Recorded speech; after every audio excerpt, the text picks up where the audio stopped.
Hello friends, welcome to social science with Rinki. कैसे हैं आप? उम्मीद करती हूँ आप सभी अच्छे होंगे। आज हम इस वीडियो में पढ़ने जा रहे हैं वो है हमारी 7th क्लास की हिस्ट्री और हिस्ट्री का चैप्टर नंबर 2, राजा और उनके राज्य। तो इसके हम कई सारे जो टॉपिक हैं वो कवर कर चुके हैं। लास्ट टाइम जो हमने टॉपिक डिस्कस किया था वो था धन के लिए युद्ध, कि जो वॉर होते थे या युद्ध होते थे वो किस चीज़ के लिए होते थे, धन के लिए होते थे, क्यों होते थे, किस तरीके से होते थे, ये सारा कुछ हम लास्ट टॉपिक में डिस्कस कर चुके हैं। जो कोई भी ये मेरा वीडियो पहली बार देख रहा है वो इससे पहले वाले वीडियो देखे और उसके बाद ये वाले वीडियो देखे, ताकि आपको चैप्टर अच्छे से समझ में आ जाए। क्योंकि हर एक टॉपिक जो होता है टॉपिक से कनेक्ट होता है दूसरे टॉपिक से, तो इसीलिए हमें पहले के टॉपिक आना ज़रूरी है। आज जो हम टॉपिक देखने जा रहे हैं वो है, हमने देखो अब तक हमने जो देखा था वो ये देख लिया था कि किस तरह से राजवंशों का उदय हुआ था, कैसे उन्होंने अपना प्रशासन चलाया था। तो एक बेसिक कॉन्सेप्ट जो हमने देख लिया था।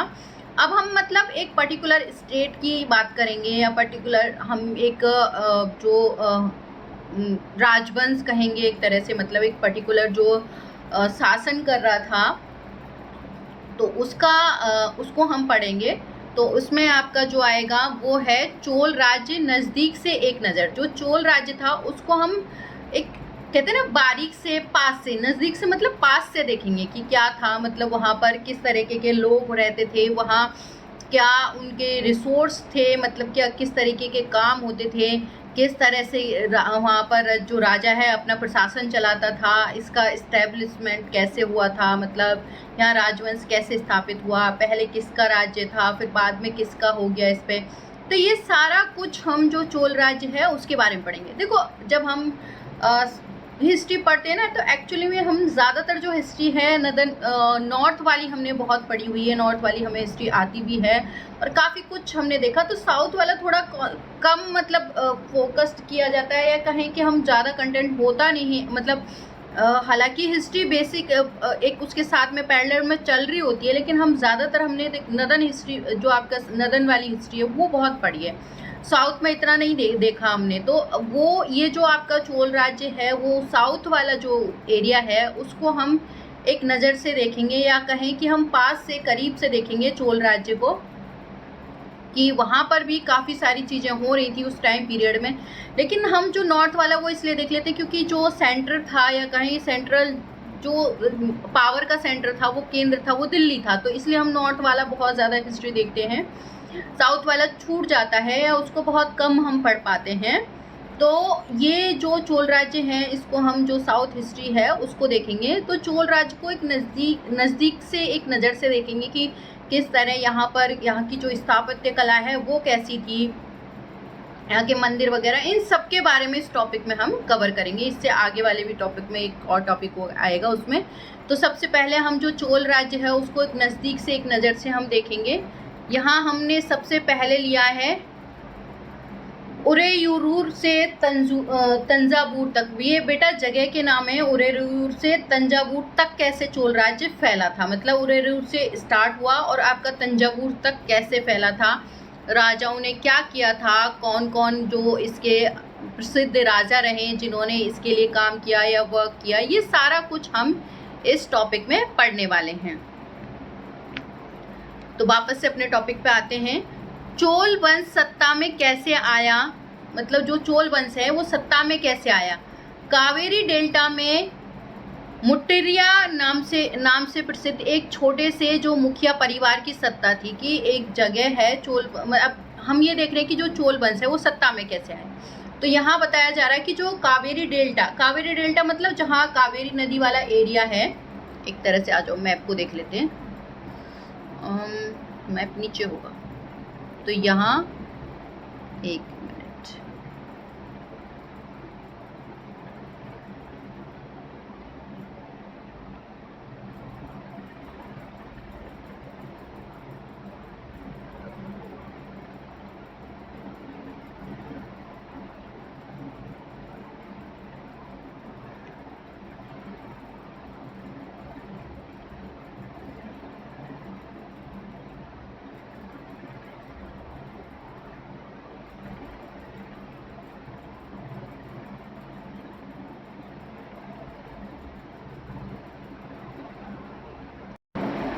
तो यहाँ देखते हैं, हम कावेरी नदी की बात कर रहे हैं ना, तो यहाँ पर आपका जो कावेरी रिवर है, एक मिनट, ये वाली, तो यहाँ की हम बात कर रहे हैं कि यहाँ पर किस राजवंश का शासन था।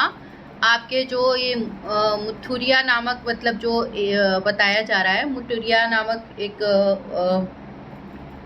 प्रसिद्ध जो एक छोटा सा मुखिया परिवार था, उसकी सत्ता थी यहाँ पे इस डेल्टा पे। डेल्टा मतलब वो नदी का जो मुहाना होता है उसको हम डेल्टा कहते हैं। तो वहाँ पर इसकी सत्ता थी। देखो, जब हमने इससे पहले पढ़े थे तो हमने ये देखे थे, जो राजा वगैरह होते थे, उनके सामंत वगैरह होते थे, तो धीरे धीरे वो क्या करते थे, पावर गेन करके और उनको हटा देते थे खुद, और खुद पावर में आ जाते थे। तो यहाँ भी कुछ ऐसा ही आपको देखने को मिलेगा। जो मुटरिया नामक ये एक प्रसिद्ध छोटा सा मुखिया परिवार की सत्ता थी, या कहें कि एक छोटा सा मुखिया मतलब कौन होता है, जो लीडर होता है। तो ये परिवार के हाथ में क्या थी, पावर थी या सत्ता थी। वे कांचीपुरम के जो पल्लव राजाओं के मतहत थे। मतहत मतलब उनके कहें कंट्रोल में या उनके उसमें थे, उसमें वो काम करते थे। कांचीपुरम के जो पल्लव राजा थे उनके उसमें। तो अब ये क्या, देखो, ये मुटुरिया जो क्या है, एक सामंत फैमिली कह सकते हैं, एक सामंत परिवार। तो यहाँ इनकी पावर थी, मतलब एक कह सकते हैं कि उस एरिया में, डेल्टा कावेरी वाले एरिया में जो है, कावेरी डेल्टा वाले एरिया में। लेकिन ये किन के अंडर थे, ये पल्लव राजाओं के अंडर थे कांचीपुरम में, ठीक है। तो उरियार के जो चोल वंशीय प्राचीन मुखिया परिवार के विजयालय ने 9वीं सदी के मध्य में मुट्रियार को हराकर एक डेल्टा पर कब्जा जमाया। तो अब क्या होता है कि जो ये मुट्रियार जो ये था, ये फैमिली थी, इस पे क्या होता है कि जो एक उरियार के नाम के एक चोलवंशी जो प्राचीन मुखिया परिवार था, कि मतलब जैसे ये सामंत थे वैसे ही एक और सामंत था। तो मुखिया परिवार का एक जो था विजयाला, उसने क्या किया 9वीं सदी में, कि 9वीं सदी में इसके मध्य में, मतलब बीच में, जब 9वीं सदी चल रही थी उसके बीच में मुट्रियार जो को उनको हरा दिया उन्होंने, और वो जो डेल्टा, कावेरी डेल्टा था, उस पर अपना कब्जा जमा लिया इन्होंने। और उसने वहाँ तंजावुर शहर मतलब, और ये देखो, ये साउथ नाम है, थोड़े डिफिकल्ट से हैं। निसुभुसुदिनी देवी है एक, थोड़ा मुझे भी टफ लगेगा, आपको भी टफ लगेगा, क्योंकि साउथ नाम में थोड़ा पढ़ने में भी डिफिकल्टी होगी। तो निसुभुदिनी जो देवी है, उसका मंदिर भी इन्होंने बनवाया था तंजावुर शहर में। किसकी बात हो रही है, विजयालय की। और किस वंश का था, ये चोल वंश का। तो हम अब कहाँ चोल को एक नज़र से देख रहे हैं ना, तो वो शुरुआत हो रही है। अब उन्होंने चोल वंश की स्थापना करी, वो कावेरी जो डेल्टा था उस पर उन्होंने अपना कंट्रोल कर लिया। यहाँ पे उरियार, यहाँ देखो ये रहा तंजावुर आपका, यहाँ पर उन्होंने एक मंदिर बनवाया था उस देवी का, ठीक है।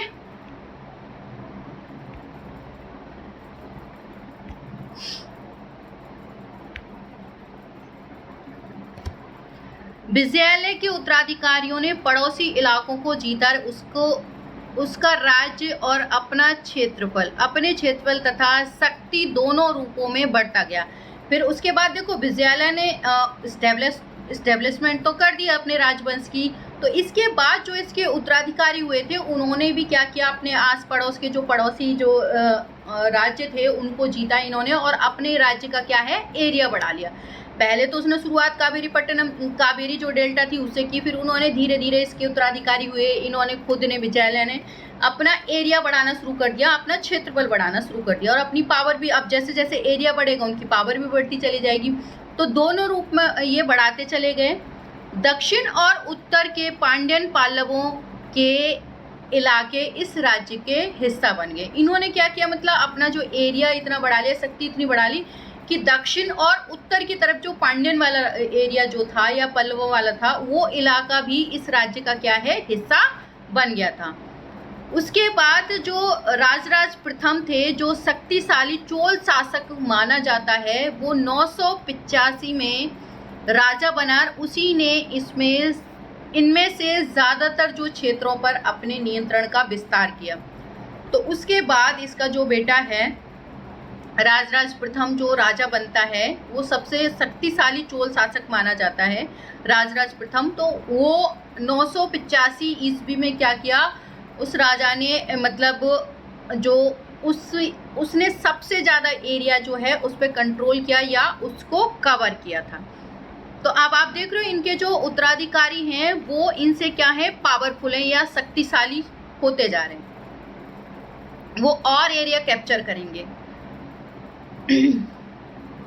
उसने साम्राज्य के प्रशासन का भी पुनर्गठन किया कि जो अपना साम्राज्य था या एरिया था उसका पुनर्गठन किया, मतलब उसको फिर से बनाया एक तरह से पूरी तरीके से, मतलब जो भी कुछ मॉडिफाई उसने उसमें किया। और राजराज के जो पुत्र थे राजेंद्र प्रथम ने अपनी नीतियों को उसकी नीतियों को जारी रखा और उसने गंगा घाटी, श्रीलंका तथा दक्षिणी पूर्वी जो पूर्वी एशिया थे उसके देशों पर भी हमला किया। देखो जो आप देख रहे हो विजयालय ने मतलब इसकी स्टैब्लिशमेंट की या स्थापना की, ठीक है।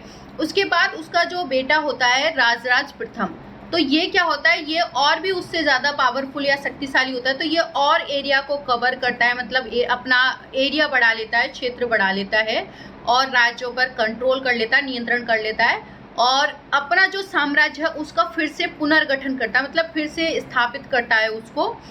उसके बाद जो इसका बेटा राजराज प्रथम का पुत्र था कौन, राजेंद्र प्रथम। ये याद रखने वाली बातें हैं बेटा, ये इम्पॉर्टेंट हैं तो अंडरलाइन भी कर लेना। तो राजेंद्र प्रथम ने क्या, इनकी जो नीति थी, अब किन की नीतियों की बात हो रही है, यहाँ राजराज प्रथम की नीतियों की बात हो रही है। तो उसकी नीतियों को जारी रखा उसने और उसने क्या किया, गंगा घाटी। अब आप गंगा घाटी देख रहे हो, नॉर्थ की तरफ जा रहे हैं आप, मतलब उत्तर में जो गंगा घाटी आपकी एमपी और मध्य इसमें पड़ जाएगी, जो उत्तर में पड़ जाएगी आपका, ये एमपी वाला एरिया कवर करेगी, उत्तर वाला एरिया कवर कर रही है आपकी गंगा घाटी मतलब। तो गंगा घाटी, श्रीलंका और आप देख रहे हो साउथ में श्रीलंका मतलब दूसरा जो कंट्री है उस तरफ, तथा दक्षिणी पूर्वी एशिया के देशों पर भी इन्होंने क्या किया, हमला किया था और एरिया मतलब कह सकते हैं अपना क्षेत्रफल बढ़ाने की कोशिश की थी। और इन अभियानों के लिए उसने एक जल सेना भी बनाई और उन्होंने क्या किया, अपनी खुद की एक जल आर्मी कह सकते हैं, वाटर आर्मी यानी जल सेना भी उन्होंने बनाई। अब आप सोच रहे हो कि जो हम कहते हैं ना ब्रिटिशर्स आए थे, उनकी जो वाटर आर्मी थी वो बहुत ज़्यादा मतलब पावरफुल थी या इतने मतलब कह सकते हैं मॉडर्नाइजेशन था उसमें, बहुत पावरफुल थी। अब आप सोच रहे हो हम 9वीं सदी की बात कर रहे हैं, तब इनके पास जल सेना थी मतलब, और अच्छी खासी थी। ये अदर जो आप देख रहे हो श्रीलंका पे, दूसरे देशों पर भी अटैक कर रहे हैं या उनके एरिया को भी कवर कर रहे हैं। तो भारत तो पहले से ही कह सकते हैं कि संपन्न रहा है चीज़ों में। तो ये हमारा जो टॉपिक कवर हो गया है, एक बार मैप को ज़रूर देख लेते हैं बेटा। ये बात कर रहे थे आपकी जो यहाँ नर्मदा नदी हो गई, यहाँ आपकी ये ताप्ती हो गई, गोदावरी हो गई, क्योंकि कई बार इसमें से मैप पूछ लिया जाता है। जो बच्चे 7th क्लास में हैं तो उनको ये पता होना चाहिए कि कौन सा कहाँ पर क्या है। यहाँ आपकी महानदी हो गई, ये बाकी इसकी ट्रिब्यूटरीज मतलब जो सहायक नदियाँ वगैरह हो गई हैं। तो इधर आ जाओ, आपके जो कहाँ कहाँ कौन कौन से वंश हैं, यहाँ यादव हो गया, ये चालुक्य हो गया, एक जो विक्रमादित्य आपका जो 6 हो गया के अंतर्गत था ये। यहाँ कल्याणी हो गया, एक जगह है राजवंश हम कहेंगे, काकतीय। और ये वाला जो एरिया ये पूरा कवर हो रहा है ये चोल वंश का था, मतलब उस टाइम में देखो इन्होंने इतने एरिया पर अपना कब्जा कर लिया था, उस टाइम की बात हो रही है। तो देखो शुरुआत उन्होंने कहाँ से की, यहाँ से जो कावेरी का जो डेल्टा क्षेत्र था वहाँ से, और बढ़ते बढ़ते ये उत्तर की तरफ बढ़ रहे थे तो गंगा घाटी तक ये लोग पहुँच चुके थे। तो इन्होंने ये दक्षिणी कलिंग वगैरह ये सब कब्जे में कर लिया था, बेंगी यहाँ से, ये बनवासी वाला एरिया, ये सारा जो चोल वगैरह ये सब जो आप देख रहे हो, इन्होंने जो आप चोल वंश ने मतलब ये सारा एरिया अपने कंट्रोल में कर लिया था, या कहें इनकी पावर यहाँ तक पहुँच चुकी थी। तो ये सारा जो टॉपिक है हमारा, ये हमारा कवर हम कर चुके हैं।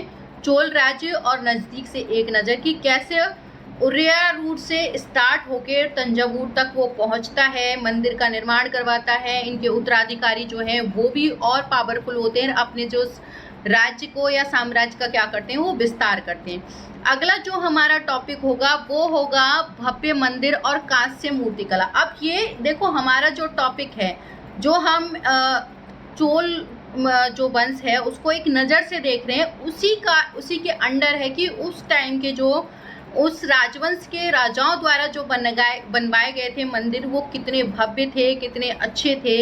वहाँ पर जो कांस्य मूर्ति कला है उसका यूज़ किया गया था, उपयोग किया गया था, वो कितनी अच्छी थी, इनकी क्या खास बात थी, ये सारा कुछ हम अगले टॉपिक में पढ़ेंगे। तो मिलते हैं अगले टॉपिक में अगले वीडियो में एक नए टॉपिक के साथ। Thank you so much.